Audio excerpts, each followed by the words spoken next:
Woody, Jazz, Nokio, and Sisqo. They are the four men from the same city that came together to make up one of the best R&B groups to come out of the 90s, Dru Hill. Their story began with shutting down local talent shows and evolved into a very successful run full of platinum albums and top placements on the charts.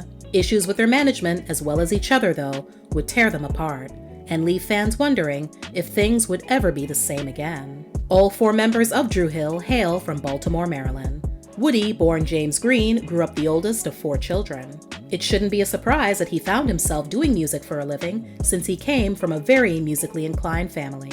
From birth, the church became his second home, where he learned and developed his singing chops. In his teens, Woody would begin singing in a group with future Dru Hill members, Tamir Ruffin, aka Nokio, and Mark Andrews, better known as Sisqo, as well as a couple of other members. Their group, called 14 Karat Harmony, started showcasing their skills at school and in local talent shows, but one of the members would end up pulling disappearing acts from time to time. Woody's mother was not supportive of her son singing what she called the devil's music. So while he would perform with the other guys at school, he was nowhere to be found for their public performances. One of those performances he was absent from ultimately ended up being the one that would change their lives forever. Following a performance at Morgan State University, the group was approached by the man who would go on to become their manager, Kevin Peck. After he took the boys under his wing, their popularity began to increase and drew the attention of another Baltimore native and fellow student by the name of Larry Anthony, also known as Jazz. However, despite his best efforts to talk Woody into letting him be in the group, he was always told no. That is, until the guys actually heard him sing at yet another talent show. He completely blew them away, so they knew they had to bring him into the mix. After adding Jazz, Woody making his official return, and some other members moving on, the final foursome now consisted of who the world would come to know as Dru Hill, taken from Baltimore's Druid Hill Park. Their manager then set up an audition with Hawk Islam, founder of University Records, which resulted in the guys signing their first deal.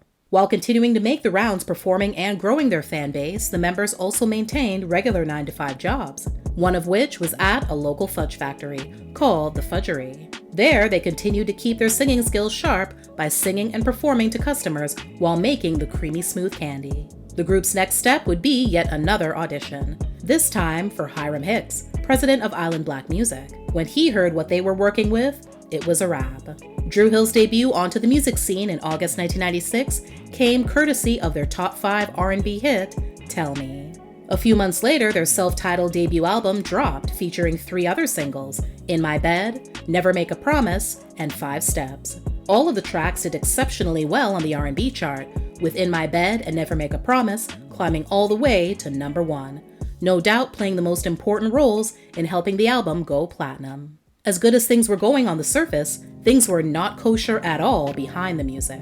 According to Hawk, as he stated in the group's Unsung episode, the group's signing with Island was really the beginning of the end. The major issue at hand was, surprise, surprise, money. Hiram made it clear that it wasn't up to him to see to it that the members got paid, since the responsibility really fell on University Records, not Island, since Dru Hill was signed to Hawk, and then Hawk was signed to Hiram.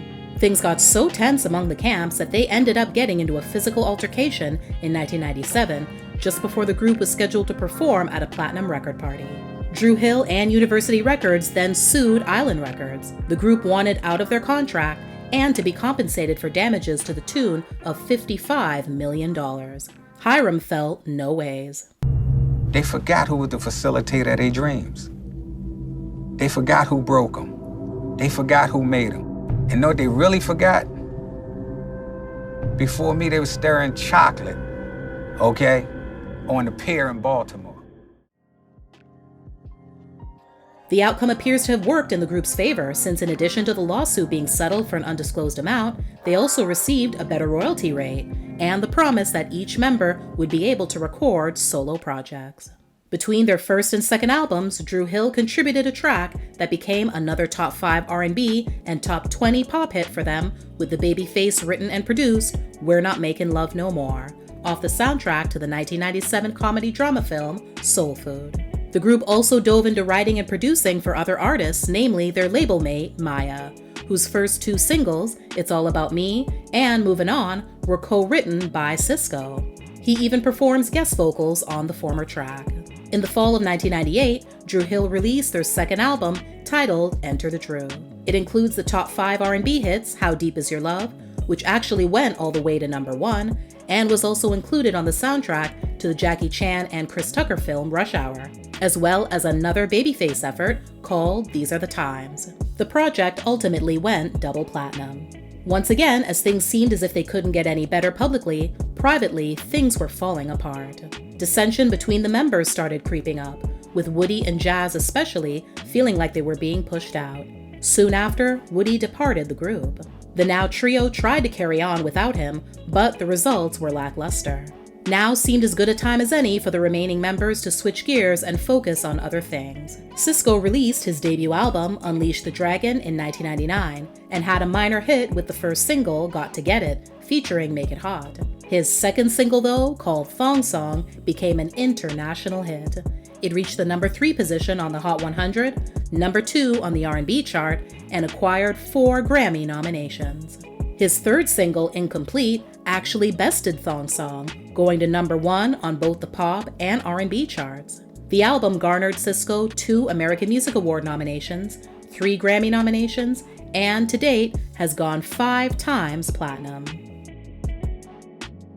During this down period for Dru Hill, Sisqo at least was very much looking forward to everyone, Woody included, coming back together to continue their journey. That's exactly what ended up happening. However, Woody's return wasn't under the best of circumstances. He only did so due to contractual obligations.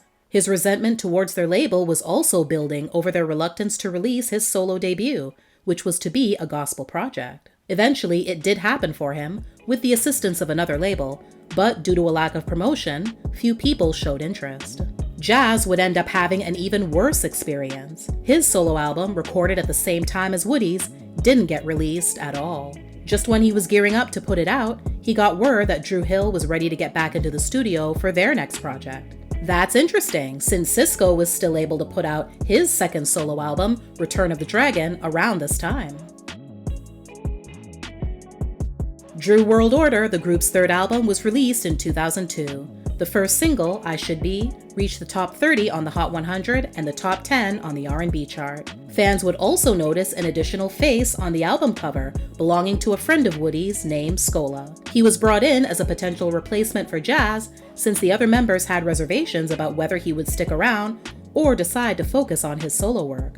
Overall, the album didn't do well, and as a result, Dru Hill was dropped from their label. Each of the members dealt with the disappointment in different ways. Sisqo began excessively partying, drinking, and smoking. He even got in trouble with the law. Jazz partied so much that he ended up in rehab, and Nokio started smoking a lot of weed and taking ecstasy. A brief reunion with all of the original members took place in 2008, but once again, Woody decided to leave. The way he relayed that information to the rest of the group members, though, was one for the books. He blindsided everyone, live on the radio, with news that he was quitting to pursue his true passion of being a gospel singer. The moment the words escaped his mouth, Sisqo jumped out of his chair and stormed off.